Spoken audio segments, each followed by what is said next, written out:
What's up guys, Shane here, Pikadeck 3D Printing, and I have my Christmas shirt on and some prints in front of me, so guess what? It's time to talk about some Christmas prints.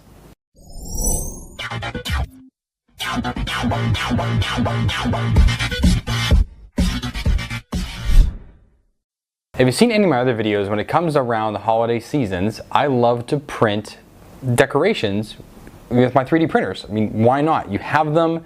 I have tons of filament laying around, so it's pretty cool to actually pick something off Thingiverse, print it, and bam, you have something. Now, since Christmas is here, everyone who celebrates Christmas, well, I shouldn't say everyone, most everyone has a Christmas tree. What do you put on Christmas tree? Ornaments. So I went ahead on Thingiverse and found a few ornaments to print. The first one was this egg. This actually ended up being an awesome torture chest for my Geeetech Persa i3, which was a great thing. So I mean, this is basically like the lattice cube that Angus at Makersmead made, but it's just hollow on the inside, and it came out great. You really need to have your retraction settings in there, but this is a great little print. You probably could figure out some way to put something else inside of it. If you have a multi extruder printer, put another STL inside of this and have something like Encage in the print.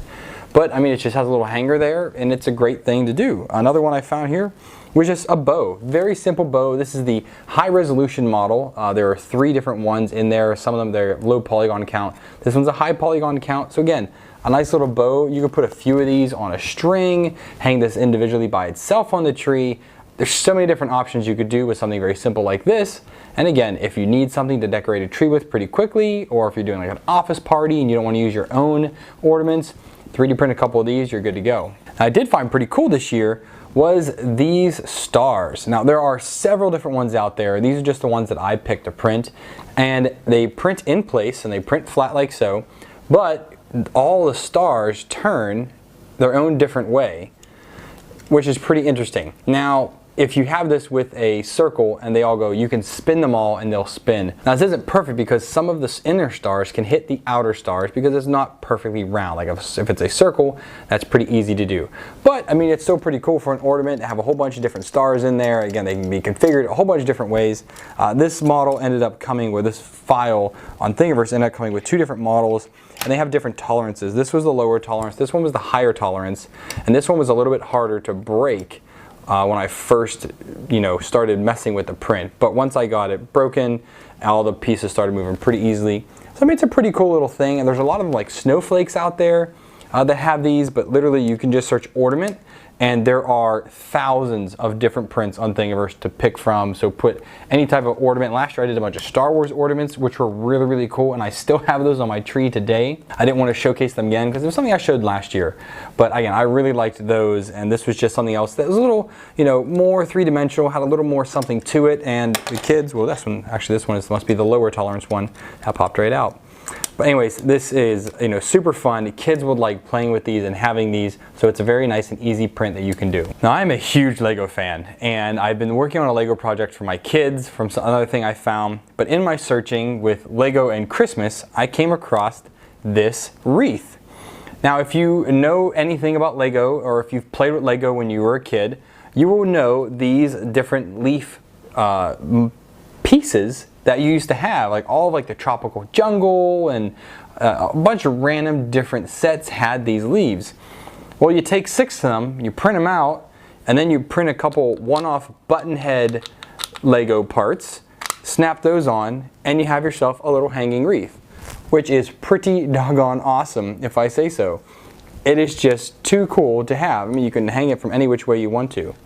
Now, this is scaled for the model that the creator made. This was scaled at 100%. They said they scaled up to 150% for the one they were showing in their picture, but this was just a nice little one. I think I'm going to keep it down here at my desk. As you know, I have big printers, so why not print it as big as I can? And then bam, we have this. This is huge compared to this one. Now, this isn't the largest I could print because I was a little worried about filament and how much I had, but it worked out really well. So this is 200% scale of this one. And as you can see, it turned out really, really well. And it is huge. I mean, my head can almost fit through the center, so I could probably put one of my kids' heads through the middle of this. Now, this didn't come without any issues. Now, the smaller version printed pretty much perfectly. But when I scaled it up, I noticed there was some type of issue after the flat parts, and it keeps extruding up these higher sections. There is a line in there, and it's almost like an under extrusion line, but it's on every single print. So I'm not sure if it was just the sliced file or if it's a issue inside the actual STL for whenever I scaled it up, it just became more noticeable. Also, when I scale the single button heads up to 200%, they are very, very loose on here, where the 100% model, they are extremely tight, almost too tight to even put on. But with the 200%, they literally just sit right on there, no problem whatsoever. I do wish they were a little bit tighter. Probably scale these on like 199, 198 in order to keep it like a real tight fit. But this is great. I mean, this is gonna go on my front door, to be honest. It's gonna be awesome. I cannot wait to hang this up. And I love Lego. It was everything to me as a kid. My kids are getting into it now, which I just absolutely love. And this was a really, really fun print. Each one of these leaves took 6 hours to print on the Creality CR10. I printed all of these button heads together, all 4 of them, on the Monoprice Select Mini. They do require a fair bit of support, but you can fit 4 of them at 200% on that little printer. You just have to get them real nice and close. But yeah, so this was, again, a fun print. I love printing things big, and here's one for you.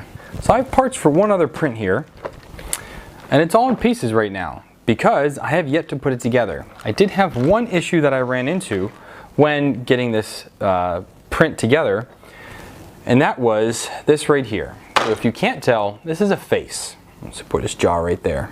That is a face. This is a nutcracker, a fully 3D printed nutcracker. It was made by MakerBot a few years ago, and I just recently stumbled on it. I was like, oh my goodness, how did I not know about this? This is amazing. So about a month ago, I went ahead and purchased some peach filament off of Amazon. Great, it's coming. We got here, and doggone it, this is TPU filament. So it is quite stringy. It needs quite a bit of makeup done with it. I need to clean it up quite a bit, and it definitely would not be able to crush any walnuts, chestnuts, anything like that. It would just not work out. So I'm going to reprint this in another color, but I haven't really decided what color that's going to be. So what I'm going to do now is I'm going to go ahead and reprint this. We're going to come back and we're going to assemble this because it is just too awesome. I also notice here I'm missing the white parts. So I'll get all that together and we will have ourselves a pretty nifty little nutcracker guy. Alright, well I'm back. I finished printing all the parts of Nutcracker, so let's put them together real quick. Alright, so this Nutcracker has quite a few parts. There's a lot of red, white, black, blue, yellow, and peach colored, or if you want to make it any other color, whatever you call skin colored. I just happened to buy peach, as I said. The problem with this is I bought flexible filament, so this obviously is not going to be cracking any nuts. But at least I will be able to get the effect and to show you guys how to put together and whatnot, or just how it looks. I'm going to kind of speed through the video here of me assembling it and just have some fun with it. I mean, this is a pretty cool print. I can't wait to see what it looks like when it's done.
Okay, so here he is about 90% snapped together. As you see, all these little yellow buttons still have to get put in to here. They need to be glued in.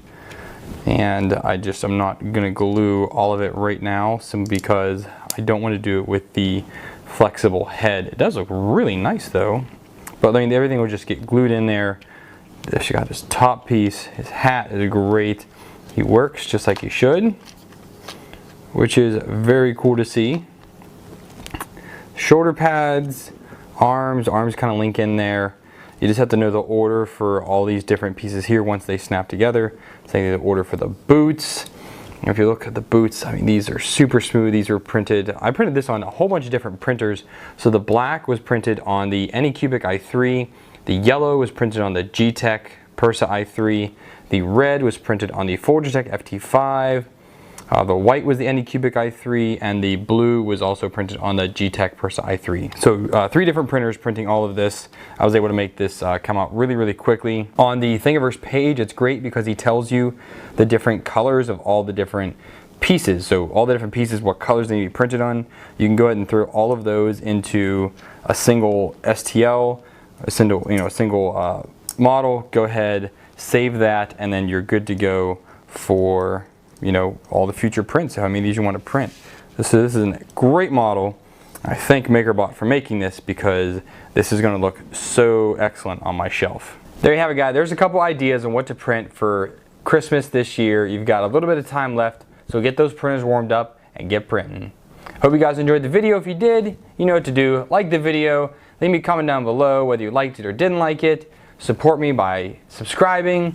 Donate me via Patreon, help me do more videos like this so I can, buy more filament. Support me with some affiliate link usage. Christmas is coming, use up those links if you're gonna buy any gifts for anyone. I thank you guys so much for watching. Merry Christmas, and until next time, happy printing.